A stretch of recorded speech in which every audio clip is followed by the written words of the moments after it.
أعوذ بالله من الشيطان الرجيم. بسم الله الرحمن الرحيم.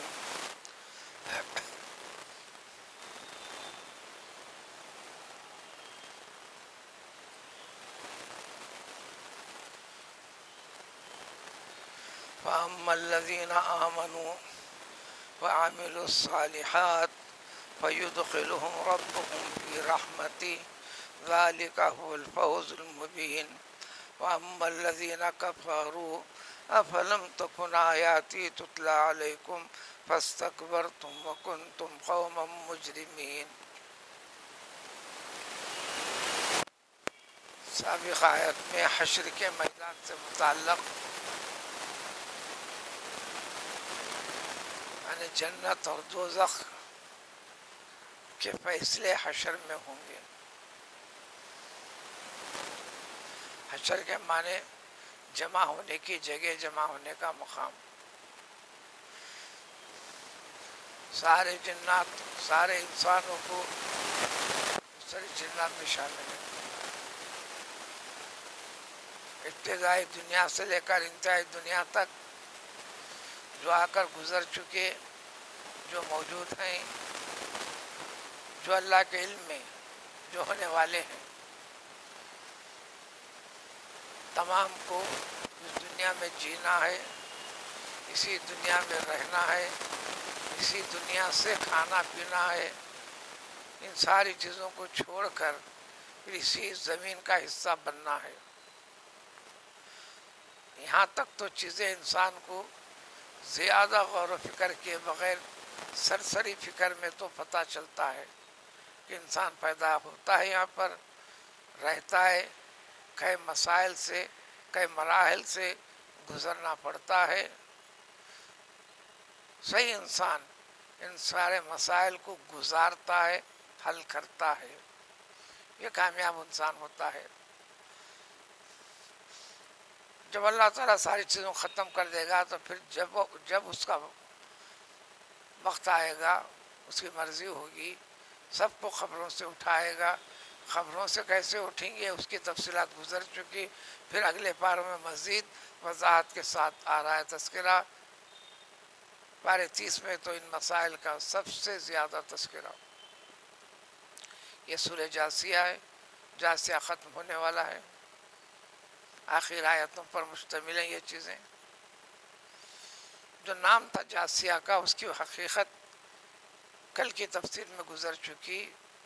وہ ہے کہ سارے انسان بغیر کسی فرق کے، چاہے نیک ہوں کہ برے، اللہ والے ہوں کہ غیر اللہ والے ہوں، حتیٰ کہ انبیاء کرام علیہ الصلوۃ والسلام بھی، مطلق انسان،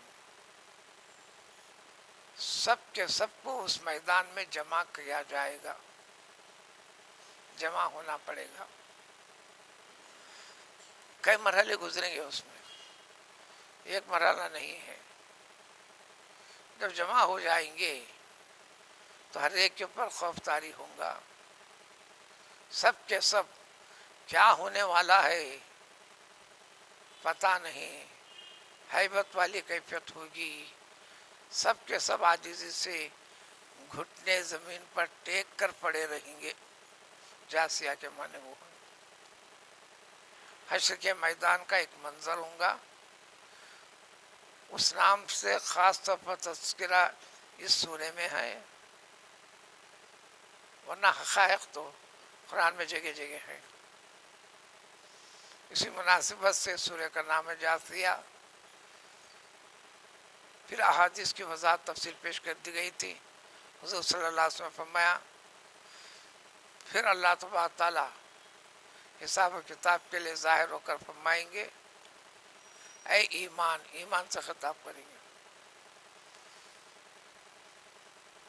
ایمان ایک چیز ہے، اس کو اختیار کرے گا. کفر ایک چیز ہے، شرک ایک چیز ہے، نافرمانی ایک چیز ہے، نیکی ایک چیز ہے، برائی ایک چیز ہے. ساری نیکیوں کا تعلق، رابطہ ایمان سے ہونا ہے. ایمان کے ساتھ جتنے چیزیں جڑی ہوئی نہیں ہیں اس کا کوئی اعتبار نہیں ہے. تو آواز دی جائے گی اللہ تعالیٰ کی طرف سے اے ایمان. خطاب ایمان سے کریں گے, ایمان والے بول کے نہیں. اے ایمان.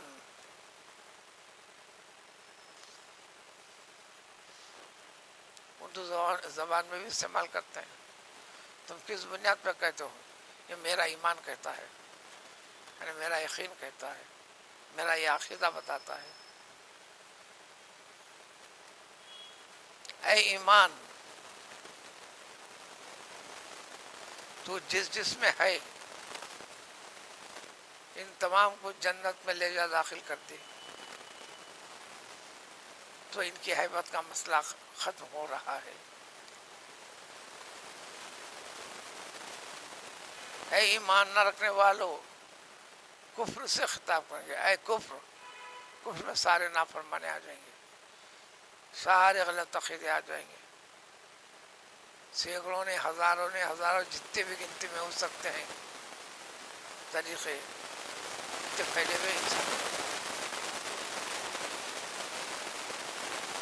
اے کفر, تو جن میں تمام کو دوزخ طرف مشکلات وغیرہ مزید اس کے بارے میں تفصیلات ذکر کر چکی. اب اسی کی وضاحت دو مرحلے ہوں گے.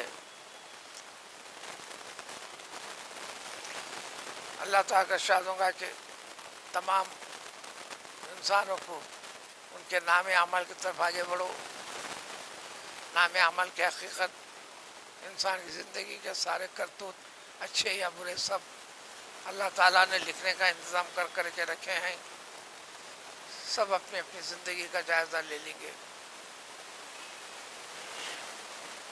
کوئی ایک بھی بندہ ایسا نہیں ہوگا کہ مجھے پڑھنا نہیں آتا, لکھنے نہیں آتا, مجھے یہ زبان نہیں آتی, وہ زبان نہیں آتی. تو آج کی آیتوں میں پڑھنے والا کیا ہے؟ جو لوگ ایمان لا کر ایمان کے تقاضے کی تکمیل یعنی عمل صالح, جن چیزوں کے کرنے کی اجازت دے رکھی ہے اللہ تعالیٰ نے اس کو کرنا, ایسا ہوا جو راجع ہوا جس سے منع کیا گیا اس کے ساتھ جو کرنا ہے اس سے رکنا, نیکی کو کرنے کا حکم کرنا, یہ نیکی ہے.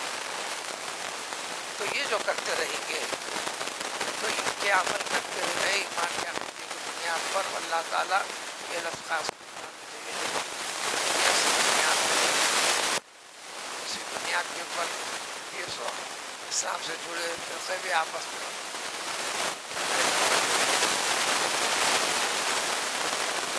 تعلیم نہ ہونے کی وجہ سے سکے کہتے چلتے ہیں. وہ لوگ ایسا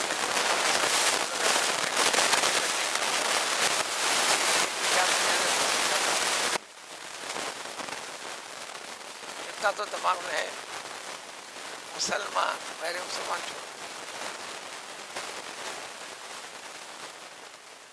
72 73 73 نظریات میں بٹا ہوا ہے. ہر ایک کو دعویٰ کہ میں مسلمان, ہر ایک کو دعویٰ کہ میں جنتی. یہاں ذہن سازی کی جاتی ہے. فرمایا رسول اللہ صلی اللہ علیہ وسلم نے جو سب کے سب ہیں ظاہر اللہ کے کلام کو کلام مانا ہوا, مسلمانوں کے عمل کر کے بتلائے, بہرحال اس طریقے سے کہ اس طریقے سے کہ اس طریقے سے کہ اسے قرآن کا تو انکار نہیں کیا. قرآن سے نکالے جانے والے, لیے جانے والے معنوں میں گڑبڑ کرتے ہیں. سننا لکھنا قریب یہ کہ سمجھنا اور دل کا عقیدے کا حصہ بنانا, اس کے اندر کم کرتے رہے. صرف اس میں سے ایک بات اسلام سے وابستہ نہیں کرتی ہے. وضاحت کے ساتھ ارشاد ہوا یعنی ان کا ایمان پورا اس کا حدیث کے اندر تو الفاظ یہ ہیں وہ سب کے سب دوزخی ہوں گے. تو دوزخ مسلمانوں کے لیے بھی ہے، دوزخ کافروں کے لیے، دوزخ مشرکوں کے لیے، دوزخ مجوسیوں کے لیے، جتنے سب کے سب نوعیت الگ الگ. تو گویا دوزخ ایک ہے. اس طرح جنت بھی ایک. جنت 8 دروازے مشہور ہے، یعنی 8 حصے، ہر حصے میں سینکڑوں سینکڑوں سینکڑوں درجے ہیں الگ الگ. اسی طرح دوزخ کے اندر بھی.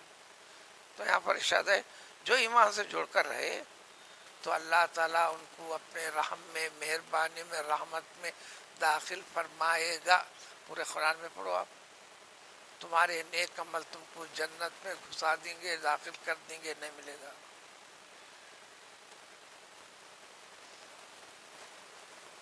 اس کا استحقاق والی کیفیت ہے، اس لیے کہ بندے کے اندر طاقت نہیں ہے جس طرح اللہ تعالیٰ چاہتے ہیں کما فوجوں کا تو ادا کر سکے. جنرلی ہمارے طور پر ہماری عبادتیں جب حقائق سنیں گے تو ذرا بھی ہم جو اتنا بھی مشکل جیسا معلوم ہوگا. کیا ایمان اسی کا نام ہے؟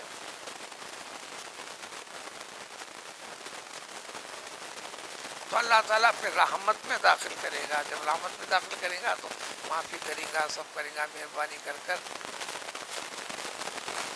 یہ معافی جس کو مل جائے اللہ تعالیٰ فضل فرمائے گا اپنا. یہ فضل والی کیفیت جس کو مل جائے گی تو سمجھو کہ انسان کو پہلے بارے سے ذکر ہے ومن زحزح، پہلے بارے میں ومن زحزح عن النار ومن زحزح عن النار وادخل الجنة فقد فاز.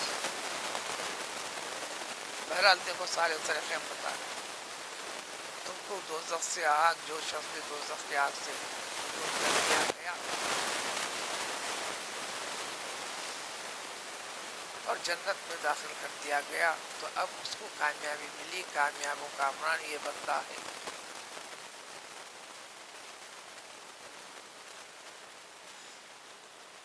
اور اب جو اس کے خلاف والے ہیں یا لفظ کفر یا نافرمانی، انکار، وہ انکار کے جتنے بھی طریقے ہیں، جتنے فرقے ہیں، جتنے قوم ہیں، فرشتے تک ان کے روز خف کرتے ہوئے کہیں گے اور دوزخ میں ڈالتے وقت یہ کریں گے. ہر مرحلے میں چلے گا. یہ کیا تمہارے پاس احکام خداوندی نہیں پہنچے تھے؟ تمہارے کانوں تک بات نہیں پہنچی؟ تمہارے آنکھوں میں بات نہیں گئی؟ ان کے ماننے والوں کے طرف خیال نہیں آیا؟ ان کے طریقوں پر نہیں آیا؟ آج کی دنیا جو مخالفت کرتی ہے ایمان اسلام سے، بس یہ دلیل ہے، یہ ایک طریقہ ہے، یہ ایک دین ہے، یہ ایک مذہب ہے، اس سے واقفیت ہے، اس لیے نفرت ہے. آپ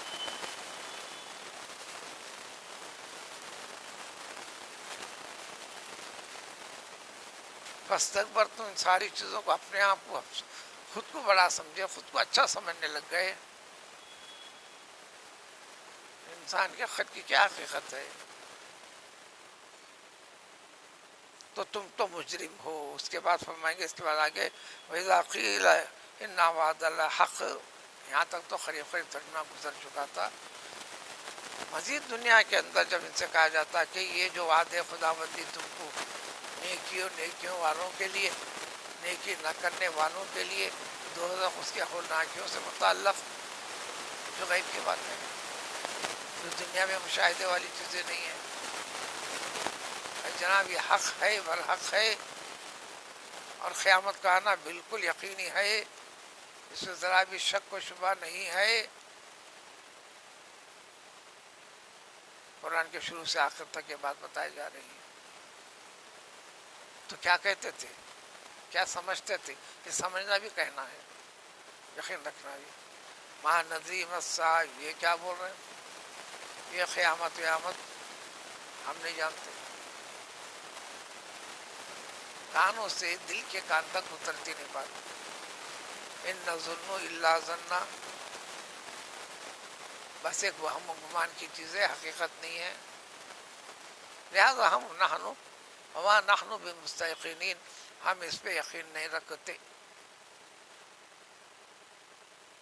اس طرح وبدا لهم سیئات ما عملوا، اب اس کے بعد اس زندگی کے اندر جو کچھ بھی کیا تھا انہوں نے برے کام، سب کچھ عملی شکل میں، ظاہری شکل میں، مادی شکل میں ظاہر ہوں گے. نیکی ہم کہنے، سننے، یقین رکھنے سے تعلق رکھتی ہے. ہر نیکی ایک شکل والی چیز ہوں گی. بڑی نیکی ہے تو بڑی شکل میں ہوں گی، چھوٹی ہے تو چھوٹی شکل میں. ہر چیز کا اور مشاہدے میں آ جائیں گی. تو کہتے ہیں کہ وہ ساری کی ساری چیزیں ظاہر ہو جائیں گی، ان کے لیے برائیاں بھی.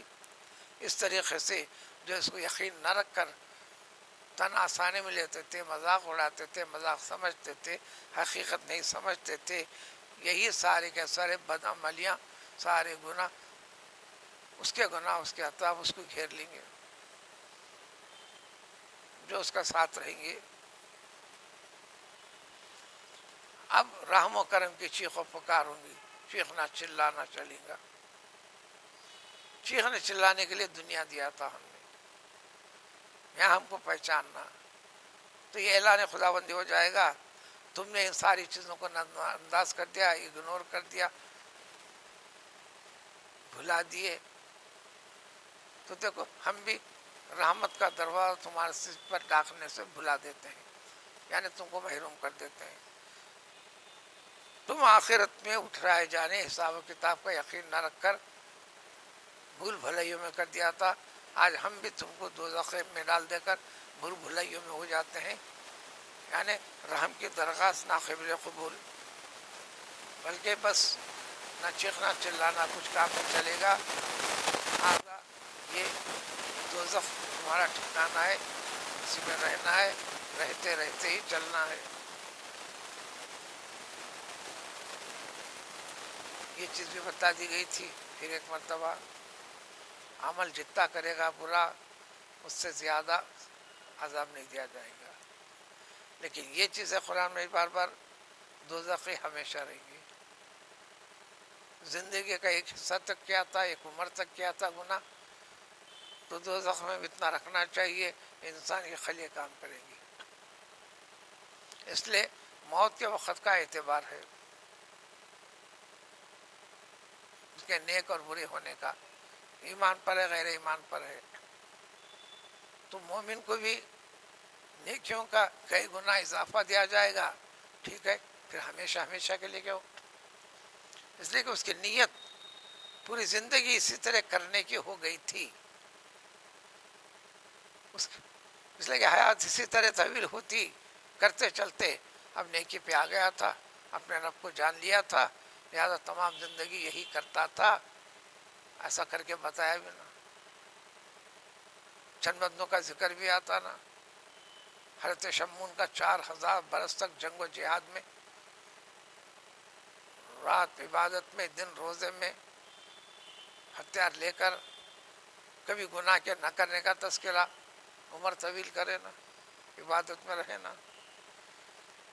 1000 سے زیادہ سال کی پیغمبروں میں نوح علیہ السلام کو عمر دیے نا، حضرت آدم علیہ السلام کو دیے نا، اور کس کو کتنے دیے اللہ تعالیٰ خوب جانتے ہیں. سینکڑوں میں اور ہزاروں برس کے اندر عمریں دی گئی نا. جو نیک رہے ہزاروں برس تک برابر نیکی میں رہے نا. تو نیت کے اوپر خیال کیا جائے گا، عمر چاہے کتنی بھی ہو. اسی طرح دوزخ کے اندر بھی کہ تمہارا ٹھکانہ دوزخ ہے، اب تمہاری مدد کرنے والا کوئی بھی نہیں ہوگا. اب یہاں سے تھوڑے سا نمونے کے ساتھ مگر اسی سے جڑے ہوئے مسائل کو اگلی آیتوں میں جس پر سورہ کا اختتام ہو رہا ہے. سبحان اللہ بحمدہ.